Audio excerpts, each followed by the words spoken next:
Welcome everybody to our conversation about changes, evolving language, and how to keep up with those changes. We're going to focus a lot on Spanish in the U.S., but not exclusively. My name is Carlos Avia. I'm the Business Development Director here at Multilingual Connections. And with me today is one of our frequent collaborators, someone that we work with, that we trust, that we go to whenever our clients ask us for expertise in Spanish language marketing and market research. Begonia Martinez. I'll let Begonia give her background to you. Begonia? Yes. Hi, everyone. My name is Begonia, and I have been in the marketing field for over 25 years, multicultural specifically. I have worked on very, very large clients at the agency side as well as on the client side, like Blue Shield of California, Thermador, Gap, Kmart, Sears. And so I have also been doing market research. So I decided to really focus on market research and be on the ground and listen to all the consumers so that now I can be more of a consultant and advisor to all communication clients. That's great. I've been looking forward to this conversation for a while, ever since you and I first met to talk about how we might go about this webinar, for a number of reasons. One, because I know you've been collaborating with us for a long time, but you and I hadn't really met prior to that, and I saw some comments that you had made both in MRX Pros and on LinkedIn about the value of nuance in language and about the importance of understanding the evolution of language. And we talked about it. Jill and I talked about it, our CEO, and we thought, wow, this is a perfect person to help us carry this conversation. Then when we met, and you and I realized that this is incredible, but that you and I actually might be related. I was kind of like, what is going on here? So it turns out that Begonia and I share a last name, which is a pretty obscure, not very common last name in northern Spain. And her great uncle, who was a poet, and what else, Begonia, besides a poet? Artist as An well. artist, and was he in politics as well? I think so, local politics. Yeah, right. He has a statue in the town that I lived in for 12 years and that my family is from. So Begonia and I, without really doing any scientific study, have decided that we're long lost cousins. And I don't want any evidence to the contrary to ruin that in my head. So again, been looking forward to this for a while. And as we jump into the conversation about the evolution of language, I want to share a quick video with everybody that proves that language evolves. We all know this intuitively, but here's a good example of just how different English was only 60, 70 years ago in the 50s. Here's an ad. Football. And the night before the big game, there's generally a rally. Now, you don't want to be late, but before you go, remember, you're planning to bring the gang in afterwards. Now you've got the idea. Put plenty of Coke in that refrigerator. Ice-cold Coca-Cola will be a mighty welcome sight when you... So, yeah, that is... Football. That is not the way anyone would do a commercial, much less even speak in today's world. And I think it sets the stage a little bit for what we're going to talk about here today. I think also, in terms of setting the stage, we should talk a little bit about Spanish in the United States, specifically in the Hispanic population in the United States, and the rise of biculturalism. First of all, the Hispanic population is the largest minority population in the United States now, and it's growing. Both in terms of numbers, absolute numbers, and percentage of overall population.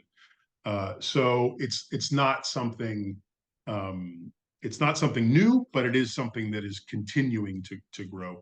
Also, that's in the United States. Also, across the internet, Spanish is the second most used language behind English. So again, Spanish as a language and as a culture, Hispanic culture, is very important and influential.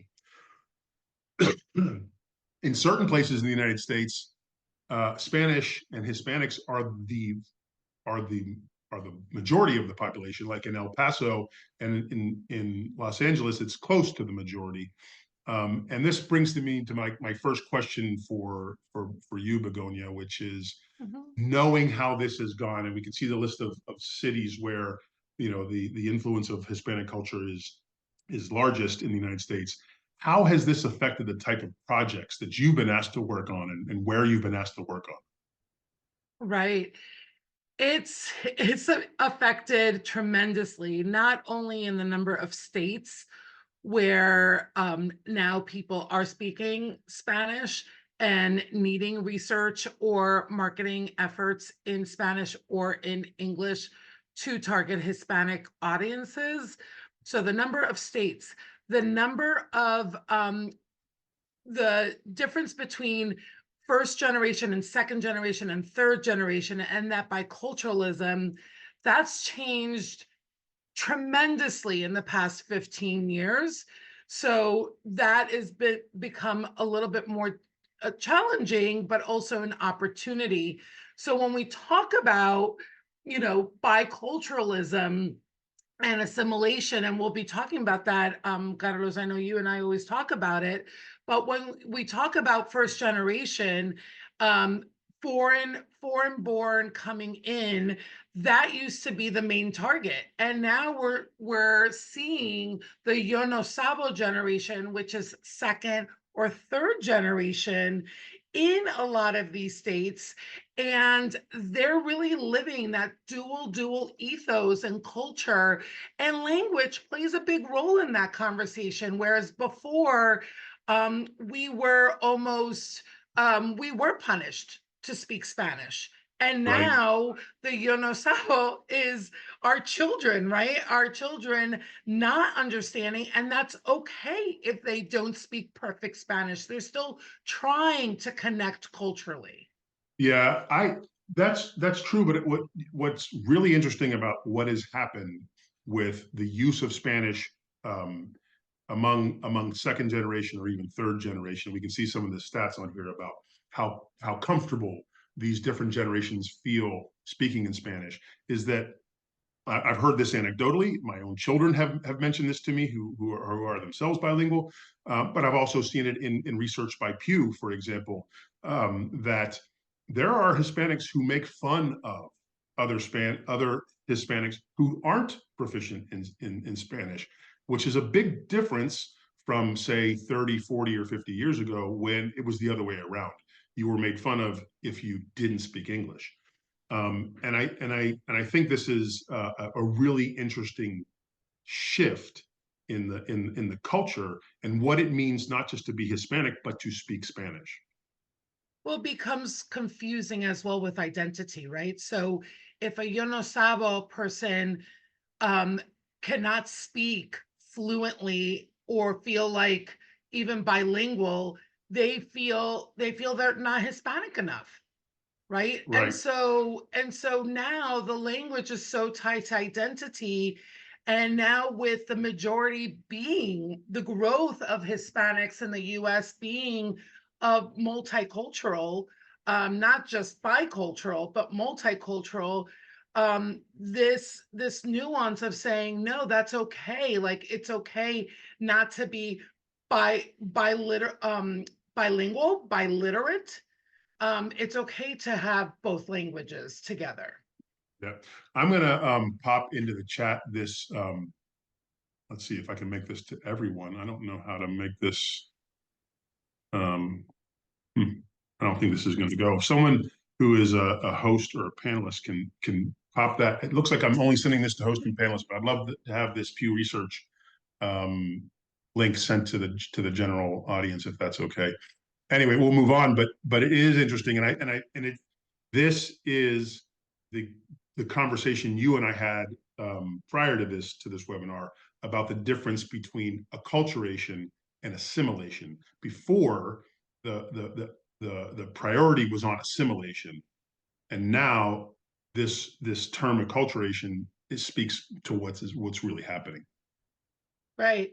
And for those who might on the call might not know what yo no sabo means, is that when you say I don't know in Spanish, it's no sé or no lo sé. And so when young children are learning the I don't know, it just became very popular because a lot of kids were saying yo no sabo. So I don't Right. know, which is grammatically incorrect, but it's so beautiful because they're trying to say it just like the same way when I grew up, I said Muna instead of Luna for moon. So Yeah. we just mix both languages and create our own language. Right. Right. Well, my 10-year-old has said no yo no sabo before, and we quickly correct him. And I don't do it because of all the I don't knowingly do it because of all the things that we're talking about. But knowing what I've learned through putting together this webinar and working with you, I know now why I do what I do. So it's nice. Um, in talking about the evolution of how Spanish is spoken in different parts of the country, um, we put this slide together that sort of represents the influence of different countries of origins for immigrant populations and how they affect. Can you talk a little bit about how you've seen this play out, Begonia, in your research and where you've worked? Sure, sure. So when I entered the field over 25 years ago, we noticed right away that just because you immigrate here with a language doesn't mean that that language is pure. It comes into the US already with like an American type of influence and English influence. And we noticed, and it's just getting busier and busier on this map now, but we've noticed that on the East Coast, the Spanish that you will hear is Puerto Rican Spanish. Now it's very much influenced by the Dominican language. Whereas in Mexico, whereas on the West Coast and the Midwest and Texas, it's predominantly Mexican Spanish with the influence of English as well. So when we are researching or even if you're marketing regionally, it's much easier. When you're marketing nationally, it gets a little bit more challenging to make sure that we're using words that appeal to everyone. But when we're researching, you need to know what nationalities and how these nationalities have evolved their Spanish. So for example, on the East Coast, the bus is not a bus, it's not a bus, it's a wawa. Like that's what it is. Whereas in California, if you're talking about bus transportation in government, you would talk about buses. So it's just been really interesting to see how, as immigration happens, and then even as native born, again, the Sabo generation, how they're adapting the languages regionally. Right. And also how language continues to evolve. So the map we were showing before really covers sort of the framework, the overarching framework. But this slide talks or speaks to how things have evolved, even just recently in the last 20, 30 years or so, from where there was just basically Cuban, Mexican, and Puerto Rican were the Spanish sort of dialects, if you will, that were spoken throughout the country. But that has changed quite a bit over the last 30 years, especially in the last 10, 15 years, with um, the first generation, not born in the United States, but now living in the United States, has gone from overwhelmingly Mexican to now only 33% of those coming in are from Mexico, and it's just a big list of others, led by some of these countries that you can see the flags for on the slide, like Argentina, Ecuador, El Salvador, but also Venezuela, Peru. And what I find really interesting, this is also from that Pew Research study, is the the difference in the level of not just education but also English proficiency among different immigrant populations from different countries of origin. How have you seen that play out? So we have seen, the Spanish, and especially in the past 2, 3 years, um, we are recruiting more and more Venezuelans, and the phrases that Venezuelans use we haven't been used to hearing them in the US. And so that definitely has impacted recommendations in language when we do translate from English to Spanish, but also as we conduct research as well. It's how we speak to Venezuelans and Guatemalans are going to be very, very different than speaking to the Mexican or the Dominican or the Puerto Rican population here in the US. So it's been incredible. For example, the Venezuelans, they love to say, ay que vaina.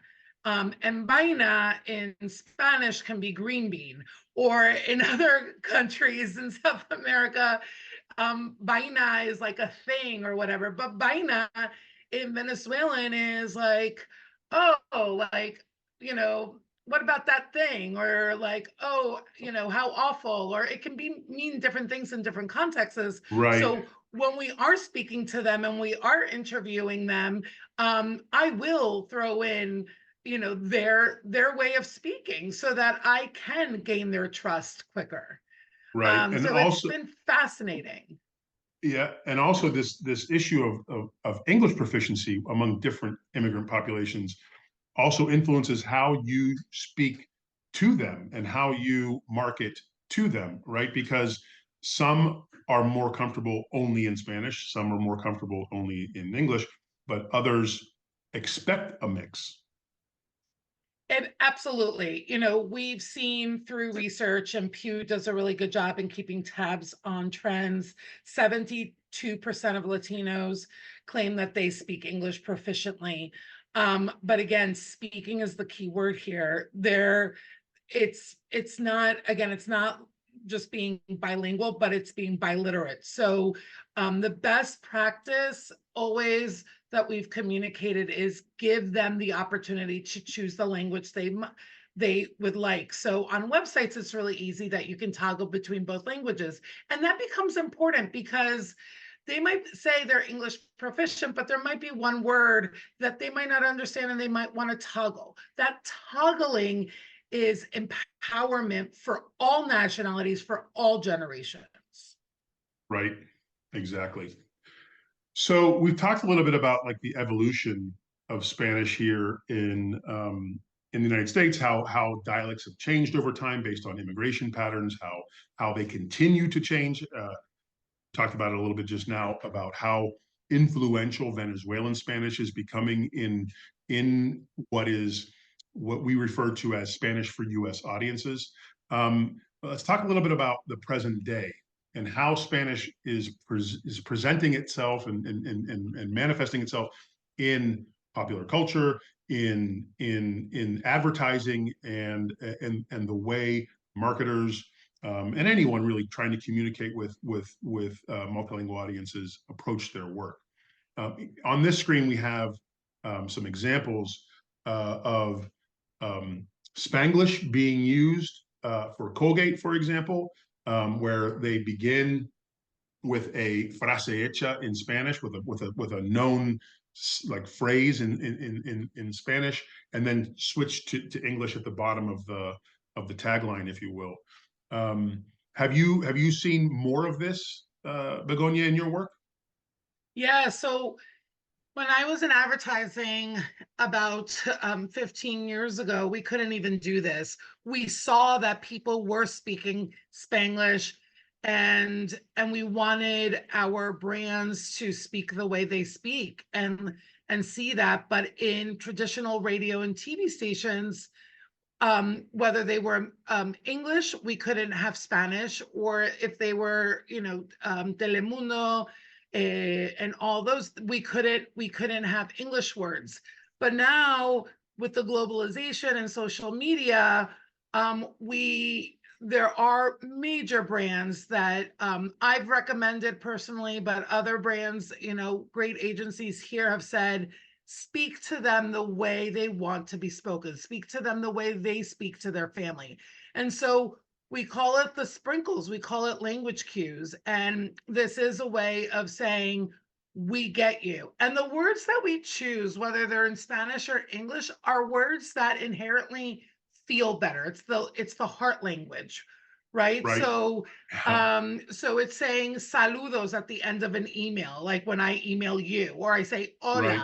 hola, or when I speak with the Mexican population here in San Diego, I'll say like, orale instead of, or sale instead of vale, Right. and those are the things that we're seeing in marketing, which is phenomenal because Right. that's what they want to see. Yep, I love this example. I don't know if it's how big it is on the screen of the audience, but this one in the upper right hand corner, my huevos bring all the boys to the yard. That is homegrown marketing by a local restaurateur, and that is certainly not done by a company as big as Colgate, but I think it's really, really, really well done. And the other And example we it's have, it's insightful. It's insightful. Huevos mean something different in this context, which is hilarious. right? So it's catching that pop culture, but it's also grabbing attention, which is what you want to do. Exactly. And then this other example that's on here on the left hand side of the collage or whatever is from the Saturday Night Live skit. I think this was around somewhere between Thanksgiving and Christmas. I don't remember when it was. I remember watching it and really being blown away. Working for the company I work for in the industry I work in, I had a slightly different lens on what was happening. But basically, they did an entire skit with Bad Bunny where they just did the skit in Spanish. All the actors did this. There was no Spanglish really in this, and it wasn't a wink and a nod type of thing. They just flat out did a skit in Spanish, which tells you a lot. Saturday Night Live, I think, is consistently over the years been sort of, I won't say cutting edge. It's not avant-garde theater or anything like that, but they certainly tap into what's going on in the cultural zeitgeist in the United States in a way that many others aren't able to or aren't willing to. And for them to do a skit fully in Spanish with no apology and no attempt to make it seem like anything else, I find really interesting. Really interesting. If you haven't seen it, it's worth a laugh. If you know any Spanish, you're gonna laugh twice as hard. Also, I asked that we share in the chat. I think you should see it now. Some more information from a blog post on TikTok about the use of Spanish and Spanish and English together in mixed language ads. I think it's relevant, and I think it's worth a read for audience members. So, yeah. So there are other examples of how language evolves and is influenced in other places. Moving on from Spanish a little bit. The example we have up here, and there are many all around the world. We don't have sort of time to get into every single one of them, but this one that we're showing here is just understanding the number of French speakers that aren't living in France. It's over half of the people who speak French on a daily basis don't live in France. They live in Africa, and the influence that African culture, in particular music and art, is having on French as a language, not just outside of France, but also in France, is amazing. And I think when you look at this map of Africa and realize how much geography we're talking about and how many people we're talking about, and specifically, there are places like the Democratic Republic of Congo and Ivory Coast and Senegal that have an enormous influence on French culture and the way people speak French in France. It's fascinating. It's fascinating. There was a question in the Q&A that we normally handle Q&A at the end of at the end of the session, but there was this question from Tom Meyer about gendered language and how Italian and German speakers are struggling to address gender inclusive language in those languages. And I'm going to take advantage of Tom's question as a bit of a segue to the next bit of content that we've prepared. And I'm going to ask you to help me here a little bit, Begonia. But Yeah. before we get into the conversation about how it's handled in other languages, let's just talk a little bit about why it's a problem and why it's an area to understand better before going into translating things from English to Spanish. So first and foremost, there are a lot of languages that are by nature gender. Right? They have male and female or masculine and feminine versions of nouns and adjectives. They the traditionally speaking, the male form takes precedence over the female forms in those languages, and most of those languages. And importantly, they don't have non-gendered pronouns for things like they. Some languages don't have non-binary terms for certain words, and they being an example. So there are different approaches in different languages, and with different rates of acceptance in different cultures. And you can read on this slide here how they're doing things in Mandarin Chinese. They brought back a term ta to express a non-binary status. In German, they've made some attempts at basically including both the masculine and the feminine version in the written text. It doesn't play out so well in the spoken language. And in Russian, some people have adopted a gender neutral pronoun ono, even though it doesn't fit into grammar rules, and it has met with a tremendous amount of pushback in Russia. So it's not really something that is straightforward in those other languages. And as Tom brings up, it can be a big problem. So that brings us to the topic that I really want to hear your thoughts on, Begonia, which is how this is approached in Spanish here in the United States and in other countries, and understanding that sometimes we've been talking about evolution of language a lot, but how sometimes it's not really so much an evolution as a revolution. Revolutions can be messy. They can be certainly not without conflict or disagreements. And that's really what we're seeing with this issue of gender inclusive language. Can you talk us through, Begonia, real quickly, what you're seeing in the Spanish language in the Hispanic community? Yeah, Carlos, your point of revolution it's huge. We do a lot of education research on college campuses, and Latinx is a term that was created here in the U.S. To be gender neutral. However, many of the college students here that are Latino, Latina, Latinx are realizing that this was just a US term and it's not even grammatically correct. So in South America, they have adopted the Latine, and only 3% in the US here is aware of Latine. So this is a really current conversation that happens daily. It's so dynamic. And it is best to handle this day by day and audience by audience and really understand that and it's hard, it's complex because many people want to be politically correct, but you could be insulting someone if you do say Latinx or Latine. So I always recommend Latino, Latina, and then see what people's reactions are. But it's been this gender inclusion and how language is evolving so that you can be current and you can be mindful. And in many cultures, it's challenging because gender inclusion can be culturally taboo, right? So it's best to follow the lead of the person that you're speaking. If it's in research, it's definitely asking them what do they prefer, but maybe not saying what pronouns. You know, in English, we're so used to that. You know, in other cultures, it's mostly saying, you know, do you prefer to be called madam or madame or Mr. or Mrs., and just go with the flow.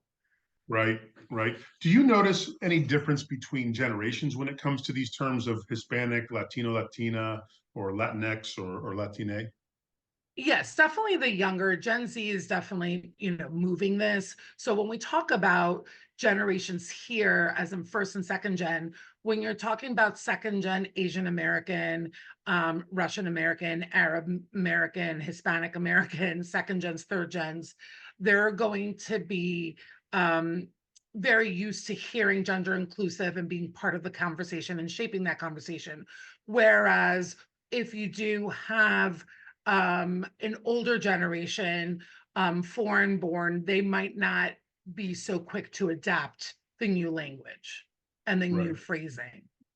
right. And So, recent immigrants like from Venezuela or Argentina, they're used to hearing Latinx, so they're going to start changing the word Latinx, for example, here in this country. right. So this kind of brings us to the question of like what is correct, and I think so far the answer is it changes, it evolves. What is correct isn't always apparent, and and it is a fine line between being inclusive and being and alienating people. I'm going to pop one more, or ask someone to pop one more link into the chat real quick. Um, it's this New York Times article that talks about how um, um, inclusive or alienating can be a problem in English, and English again is not the most difficult language to be gender inclusive or gender neutral in, comparatively speaking. I mean, all languages have their issues, but English is not the most difficult by a stretch. And even this article talks at great length about how um, how important it is to consider what you're doing when you're playing with language, right? And the same applies to doing a translation or working in a taking something that is content generated in English and moving it to another language. One of the quotes from this article that really caught my attention, I'm going to just read it right out loud, is, "As for my friends who are homeless, what they yearn for isn't to be called houseless," which is a trend to move people from being called homeless to being called houseless. What they want is housing, right? And the point of that comment is that if you get so caught up in the words that you're not focused on the actions of your brand, of your organization, in the communities in which your audiences live and breathe, um, you know, the words aren't a substitute for the actions, and they aren't and they're not placeholders either. Begonia, you were talking about your experience where you live on this topic. Yeah, no, absolutely. You know, where the way I provided recommendations was different when I lived on the East Coast versus the West Coast. Um, Being on the ground, being how quickly things change. It's so important to have your feet on the ground and have people. And many of my clients say, "Oh, well, we have a Latino, Latina, in my office."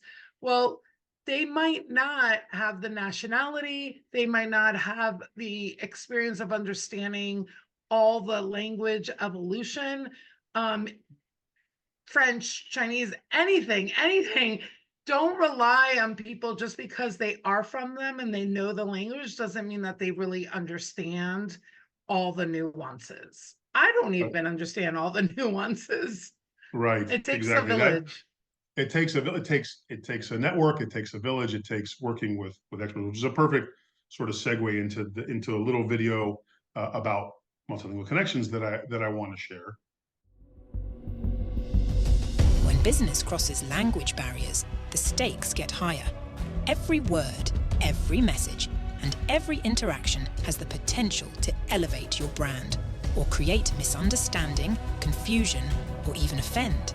Successfully navigating the complexities of multilingual communication requires more than translating words.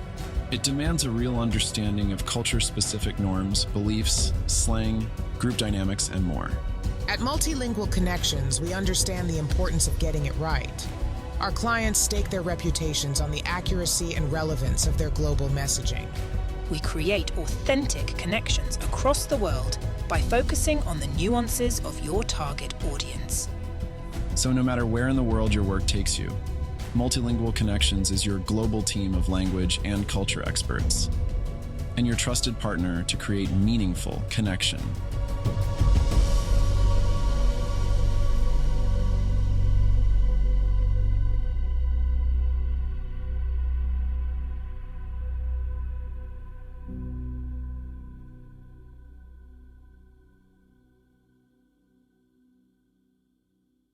So with that, we'll move to our sort of Q&A section of all this, and there are a few questions in the Q&A chat already that I'd like to try to address, and there's also a comment, a recent comment in the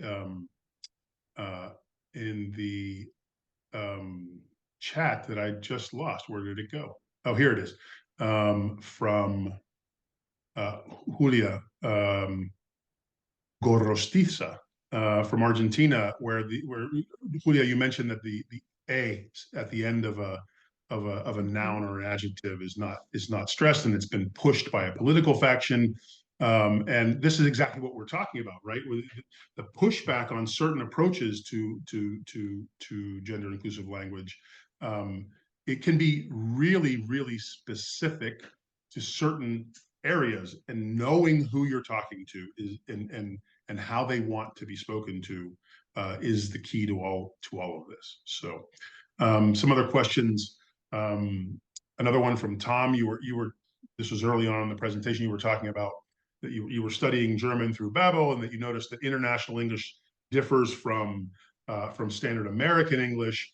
You know, Tom, I don't know about what your background or your experience is exactly. I lived and worked in Europe for 12 years, and had a sales responsibility throughout Northern Europe. I was really based in Southern Europe, and my context was Southern Europe, and I had to learn quickly. I had to learn how to speak international English, as you say, because my American English really was, in some cases, even off-putting to people that I was interacting with and negotiating with, and I had to learn how to speak with a international and neutral. Its phonetics and its even sentence structure at times, and I don't know that I've ever studied international English. I certainly haven't gotten any formal training in it, but I had to learn on the fly. And to your point, some of the expressions might seem wrong, but they borrow from some of the more influential, like German and Dutch, and French, of course, and they incorporate some, not so much words, but mannerisms in the way they speak international English. So I've certainly seen it, and if you ever hear someone speaking in international English, you'll know it right away. So thanks for that. Another question from Shelby Glotzer is Spanish being the second most language used on social, is that US specific? You know, the comment that we made earlier in the presentation was that it's the second most used language on the internet writ large, behind English. And no, that's not US specific. Your question is about its use on social media, and I actually don't personally have any data on that myself at hand. I would guess that it might very well be the second most used language on social media worldwide, not just in the US, but I can't really say that categorically. I don't know, Begonia, if you have any insight into Yeah, that. in the US, I mean, I haven't seen the latest numbers from, Facebook or Instagram, but I will say that in the US it's not going to be the second, it might be the third. Um it just, yeah. We can't answer that right now. I will say that Spanglish is probably the second, to be honest, Spanglish. versus just Yeah. Spanish. Yeah. Yeah, absolutely. Absolutely. We have another question in the Q&A. Begonia, I'm gonna read this one to you. And Sure. basically it's when somebody is sort of flipping back and forth in a research session Mhm. between English and Spanish, how do you manage that situation? I flip. I immediately go and follow their lead. So if they're going to start speaking Spanish, I answer them in Spanish. If they go in English, we go in English. We have to follow what our brains and our hearts say and feel at the moment. And it's really important. And it's getting harder and harder for for translations or for people to partake in research for our clients, but we have to be where the consumers are at. Right? Toggling is the new norm. I toggle every day to everyone. Even if you don't know Spanish, you'll hear me speak to you in Spanish. Yeah. So a question from Roddy Correa is, which would you consider to be the second language spoken in the US then? I think your comment was about social media use. Is that correct? Yes, And the second most being Spanglish as opposed to Spanish. Is that correct? correct. Yeah, yeah, yeah. Right. Correct. But given